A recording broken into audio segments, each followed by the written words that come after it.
Hey, happy Friday, everybody. We are live on The Last Word, a Chrisman commentary show. And we are joined by Robbie Chrisman, the younger brother of the Chrisman brothers. The younger brother. We've been called the Chris Men, which I kind of like. I like that one a lot. Yeah, That might make it into my dad joke repertoire. Good. Robbie, thanks for jumping in. Christy, great to see you. Happy Friday. Happy Friday.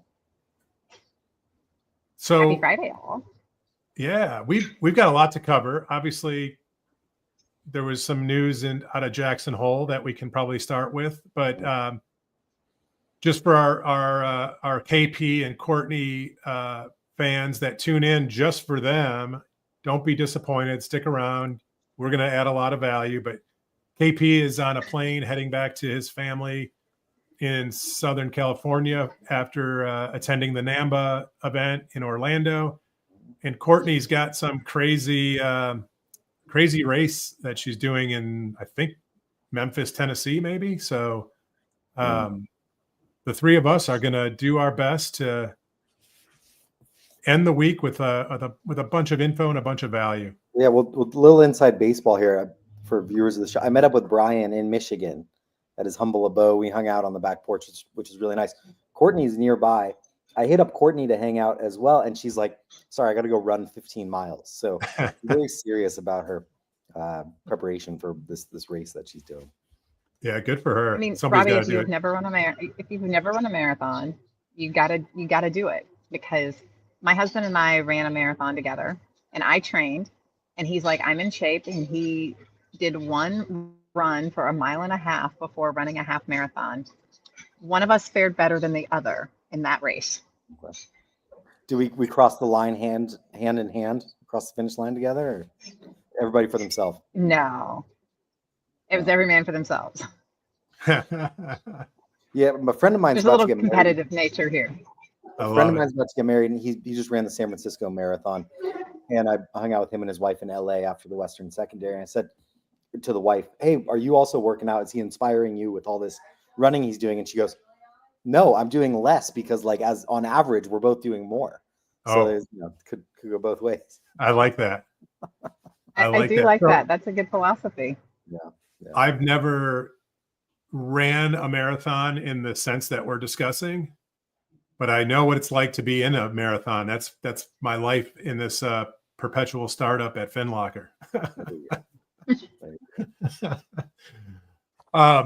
So let's start with the headlines. We had a board meeting earlier today, and I had a screen over here, two screens to the right. One was Chairman Powell in real time, and the other was the market reaction in real time. And I think I just checked the equities seem to be liking the results. I haven't really looked at the bond market, but first reactions to what we heard from Jerome Powell today.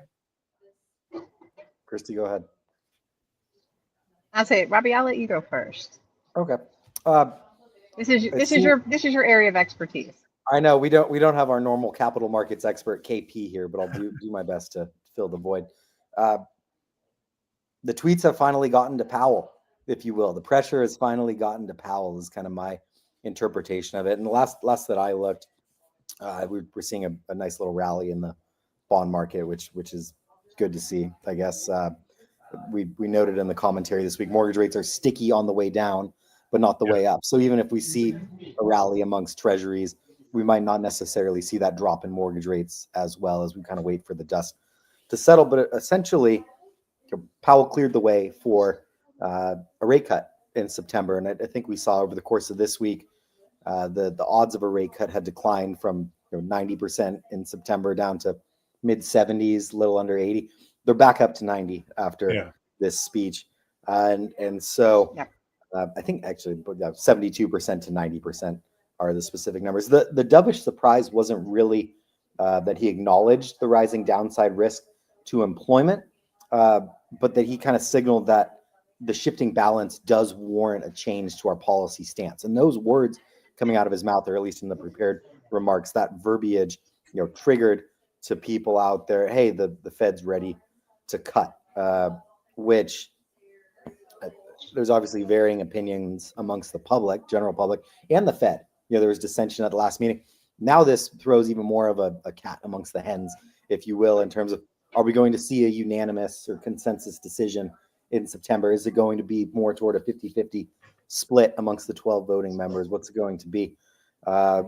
He also said, and what kind of stuck out to me was that the downside risks to employment are rising, and if they materialize, they can do so quickly in the form of sharply higher layoffs or rising unemployment. So what I took away from that was, sure, we've seen tariffs kind of start to work their way in, but I don't think we're going to see a huge pop in the number. We haven't seen a huge pop.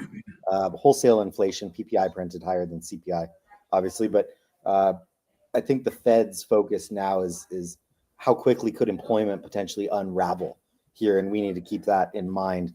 And so it looks like all roads are clear for a September rate cut. I think markets are still pricing in between 75 and 100 basis points of easing by year end. And remember, this will be my last thing before I let Christy jump in because I've been on a monologue here, but the Fed doesn't set mortgage rates. The Fed sets the overnight lending rate. And as we noted in the commentary today, since the Fed began its easing cycle in September of last year, mortgage rates are actually higher. So just because the Fed cuts rates now doesn't mean that mortgage rates are going to fall. They're cutting the Fed funds overnight rate. And in theory, all the Fed easing this year, the 100 basis points I mentioned, is already priced in to mortgage rates.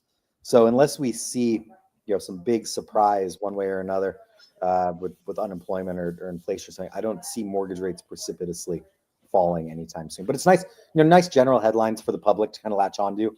Fed's ready to cut rates. Rates are coming down. Trump gets what he wanted. Those sorts of things. Well, I mean, as you know, Robbie, it's all about psychology, and the market headlines will drive buyer behavior. And all the originators care about is that rates go down and volume goes up.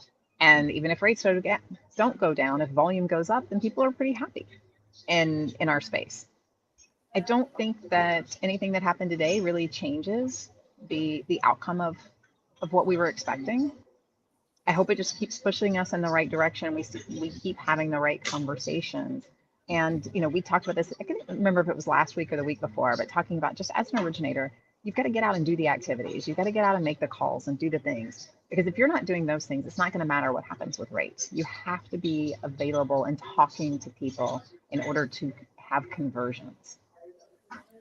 Yeah, I think a couple points. The other screen I had going that while I was triple tasking, which I just now shared with our board that was all on a call with me, was I saw Greg Share posted in real time a clip, with Powell's comments that Robbie, you just gave us the prepared remarks, right? Mm-hmm. And the cynics are already jumping in, watch now the September jobs numbers will go the other way, and what will they do as a result? So yeah, we've seen here, it's interesting with the BLS independence coming into question, or how politicized are things going to get? Will the numbers change? Some of these secondary reports, whether it's ADP employment or whether it's the weekly jobless claims, which we actually saw exceed estimates this week for the first time in 8 weeks, those are starting to get more weight out there. And so it'll be interesting to pay attention to some of these secondary numbers that maybe investors or market participants think have less political influence as we move toward this new normal, if you will. One other thing, Christy, it's so interesting you brought up kind of the general sentiment out there, because if you look at the universe of existing mortgage-backed securities, a 50 basis point reduction in rates isn't going to do much for the refinance universe. Maybe it'll pop in terms of purchases and that sort of thing, but just the general sentiment surrounding, okay, the Fed is now on board with easing. Okay, we should see stuff start to come down. It should be good for mortgage in general, even if we don't see a huge drop in mortgage rates. Well, and remember that a number of originating companies are financial institutions. And so this will drop their cost of funds, meaning that even if rates don't drop on the mortgage side, that means they're making more money. And for anybody who has an underwater book with 2% securities or 2% loans that they put on their portfolio at one point in time, it means that they're losing less money and they have more money to inject into the system and they can make other loans and do other things. And so the overall health of the consumer and their ability to obtain credit improves in this scenario. Yeah. And I wouldn't discount the shot in the arm effect, to Christy's point, around the activities that we all should be doing as originators to grow our business. We're all humans, right? And come Monday morning, it will feel a little bit easier to do some of those tasks, things that I should be doing to grow my business with today's results in the near term. So I think it's a positive shot in the arm. It's it's a good way to wrap up summer, if you will, and kick off the new season, i.e. it's almost football season everywhere. There you go. Yeah, go ahead.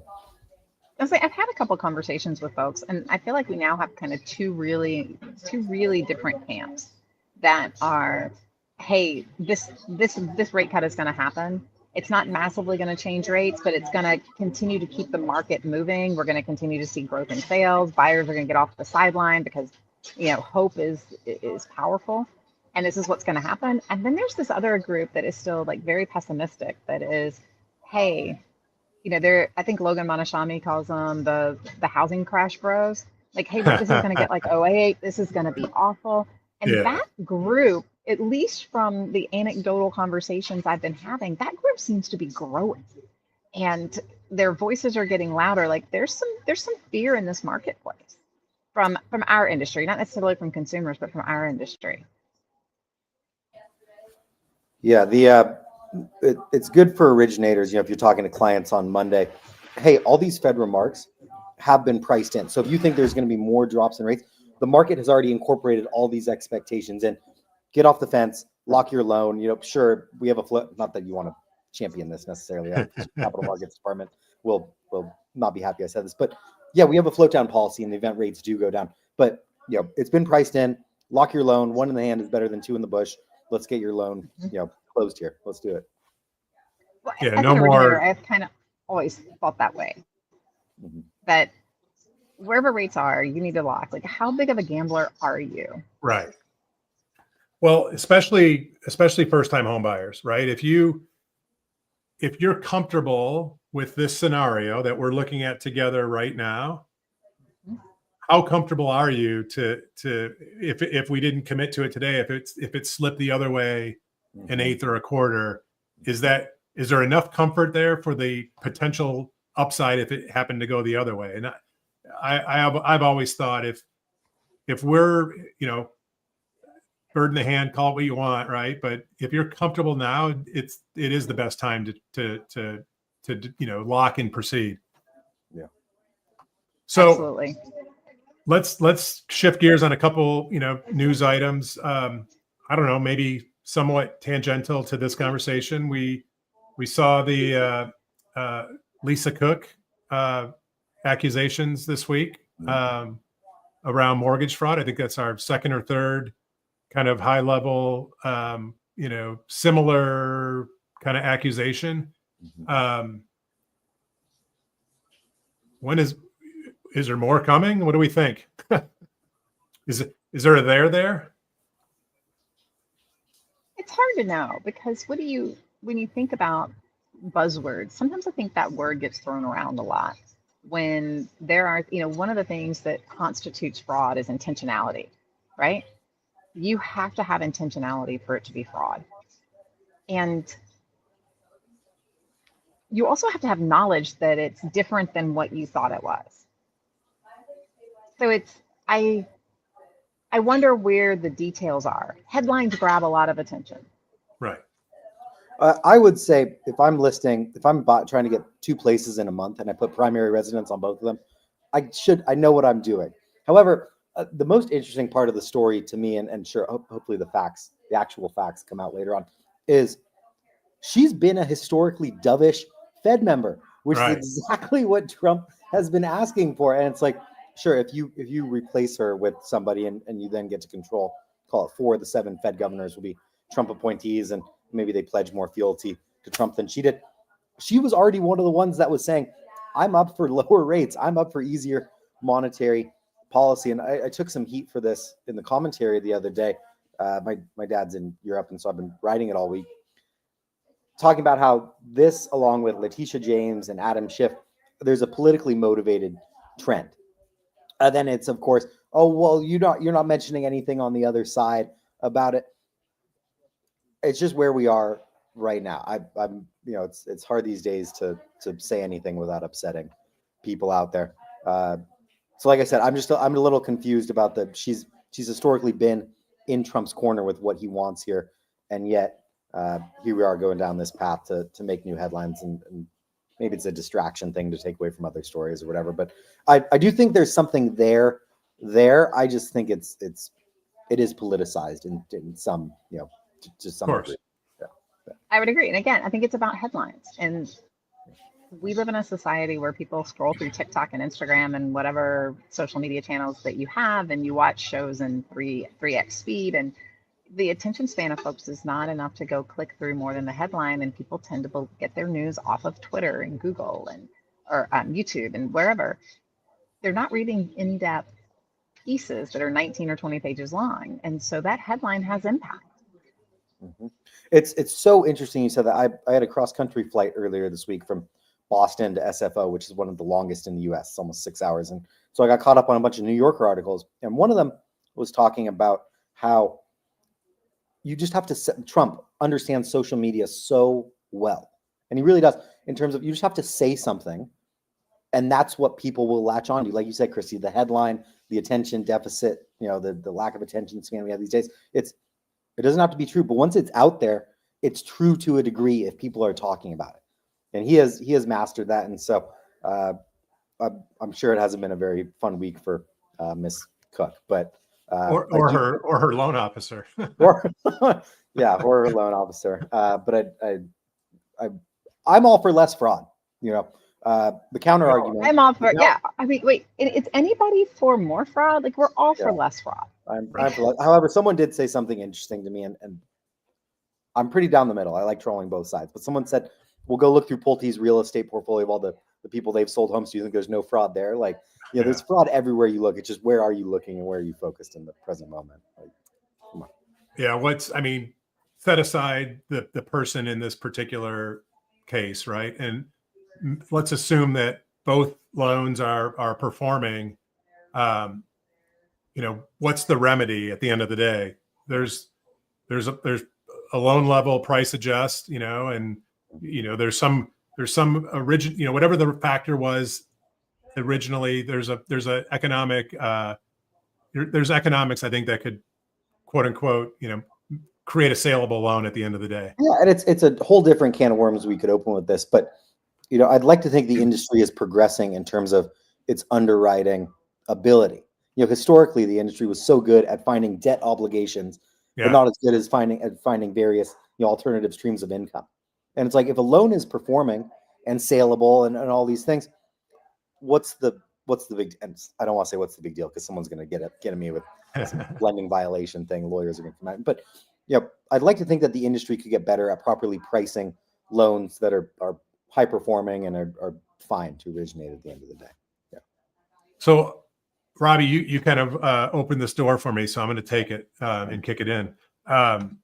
Your dad is in Europe. He's also commenting on our show. So, hey, Rob. Oh, look at this. Christy's on the spot. How about your son is on the spot? All right, anyways, you're not going to get. Oh, yeah, let's get her back in here. You're not going to get that from him. No. But Robbie, you all published a wonderful thought leadership piece, an article from David Spector this week, and I thought we could just spend a minute on there, because I think you got a chance to spend some time with him when he submitted the article.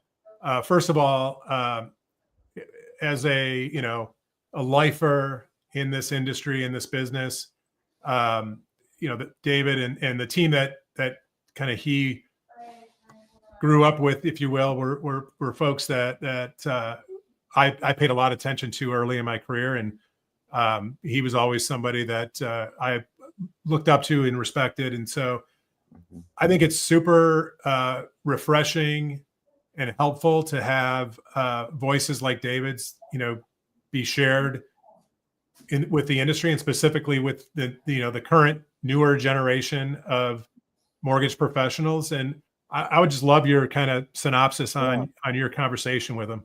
Well, I very much appreciate your kind words, both privately and publicly with your LinkedIn post as well. Absolute pleasure talking to David. And the way that I would steer this eventually is I want to talk about the discourse from people like him or a Bill Cosgrove or Dave Stevens when he was around, and that was part of the article, versus what we have on LinkedIn. And I'm not saying LinkedIn's bad by any means. I'll get there. But in regard to making the article with David, I sat down with him for an hour. We went through all these subjects. And, the article, I tried to keep his voice very much intact with it. He's been there. He's seen these market cycles. He's now, as he said in the article, he considers himself to be running a fintech. So it's neat to see from these legacy mortgage bankers cut your teeth with people like Angelo Mazzillo and to go to now, hey, how can we change the process?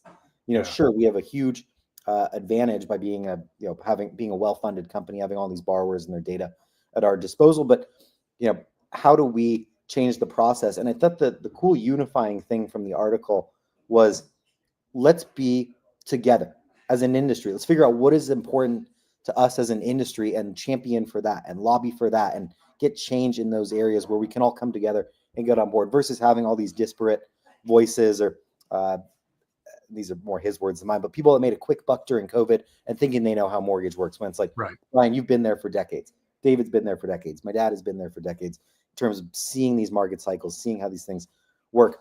What I think an interesting discussion today would be is, because obviously you're very active on LinkedIn, and there's all these voices on LinkedIn, and you could argue, and I agree to a large extent here, it's good to have a lot of smart people commenting on things.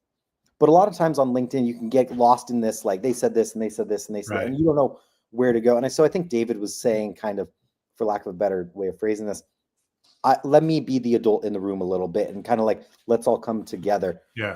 I'm wondering your thoughts on the proper balance of, like, LinkedIn gives a voice to so many people. Maybe not everybody should have that voice, but it's nice to also have those opinions, like what the proper balance is there. Yeah. I mean, I don't know that. I mean, you and I could either agree or disagree on what the balance is. It doesn't matter, because there's literally no barrier to entry for anybody to put their opinion out there. Now, us as consumers of that content, we should be the ones that are the gatekeepers. And so, adding comments to stupid posts just adds fuel to the fire, and they're going to keep doing it. So I've tried to be very intentional about whose content I engage with, because there's people that I know they're posting something, and the reason they're posting it is for the shock factor, and it's really not who they are or what they believe at the core. And so I won't even bother with that, because that's what the algorithm wants you to, wants you to engage. So I would love to figure out, like, first of all, I think it's brilliant to have this forum that you've created with the Chrisman Commentary website, with the voice of the industry, with David kind of kicking that off. So the question becomes, how do we make sure that gets seen by as many people as possible? That's why I did the post earlier in the week. Not that I have this huge LinkedIn following, but I get people that will see what I post that may not necessarily look at your website, and vice versa. And so I would encourage, I think we're up to 10,000 viewers now on the show today. Congratulations. I would encourage all of our viewers, if you haven't checked out the article, do that. And, if you see something, whether it's on Chrisman Commentary or on the, a Housing Wire platform or other platforms that you think is, that other people should be engaged with, let's share that out there. I think that's where we can get those voices and those conversations going. Yeah, I got some good feedback from Rich Swerbinski, who's now president of the Ohio MBA, and he basically said there's this massive and constantly growing demand for relevant content on relevant issues. from our industry, and LinkedIn provides a great platform for that. And so I'm not here to badmouth LinkedIn or anything, but like Ira said in the comments to the chat, it's like Twitter. Yeah. Who should you follow and what should you believe? And I think we all have discerning capabilities when it comes to that. We have pretty good filter. We know what's fluff and we know what isn't. MBA as an industry, I think one of the reasons David did this is MBA is conflicted. Look where their revenue comes from to understand their dilemma with their voice or their action. Sometimes, I've been one out there, and this is an opinion show. So I will say, I've been one to say to Bob Brokesmith, stand up for the industry more. We should always have a seat at the table when it comes to housing issues in DC. And I think we've lost some of that. However, MBA can be conflicted sometimes because look at their all their different members and how they're trying to appease various interests. It's nice that David in this piece was saying, you can follow me. Let's come together and kind of go, unify here. Yeah. And I would add, Robbie, to that in terms of, MBA and other industry trade associations. And I think well, I know I posted something about, the Mortgage Action Alliance and advocacy in August, and Brendan McKay, who is with the Broker Action Coalition. He's also a broker owner. He commented or posted and basically called out anybody that criticizes an association or associations in general, and or makes comments, that are not necessarily productive, but then is also not involved with any association. You're involved. No. I see you and your dad at state. No, let's not digress. I'm with you. If you're going to complain about something, propose action that'll or contribute to positive. Yeah, that's right. And or be involved, be part of the process. There's plenty of opportunities for literally anybody in our industry to be involved. And I'm not saying be involved, it's just about economics, because it's not. There's a free resource, Mortgage Action Alliance. Anybody in the industry can be part of that, and your voice can be heard. But get involved, whether it's at the national level, at the community state level.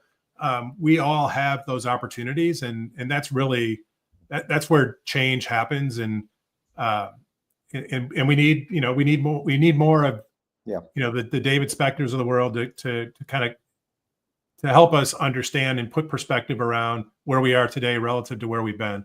And now's a good time for the mortgage industry. I would argue that more affordable housing, not doing what has as much bipartisan support as it's had in decades. Yeah. Like, now's the time to speak up. Now's the time to get involved. Now's the time to make your voice heard and those sorts of things. And I think it'll go further now than it has in a long time.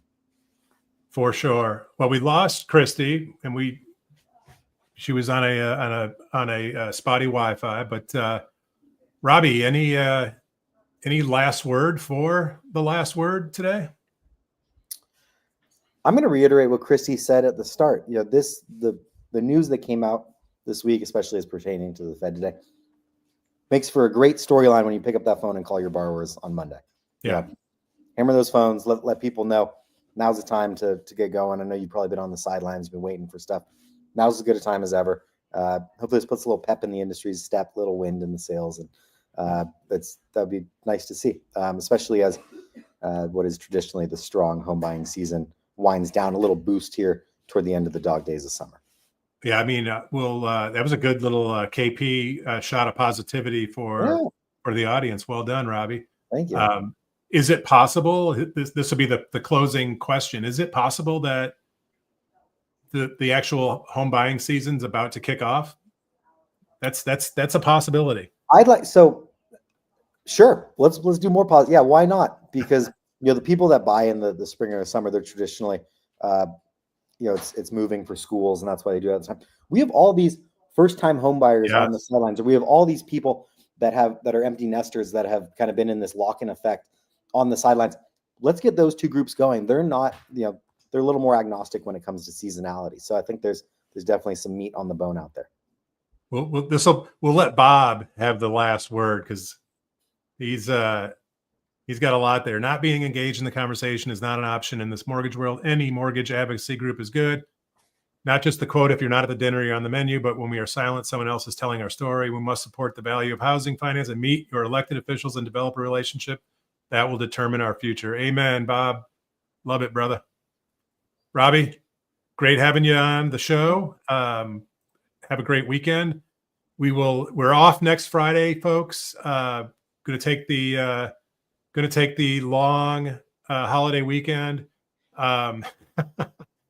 We'll give Rob the last word. I don't want to know why Brian is always staring off into the distance. I'm shy. I'm just shy. I don't know what to say. Yeah. So we will see everybody on Friday, September 5th. No show next week. Enjoy the Labor Day weekend. Enjoy those last days of summer. Try and get outside with these warmer temperatures. See you guys. Thanks, Robbie.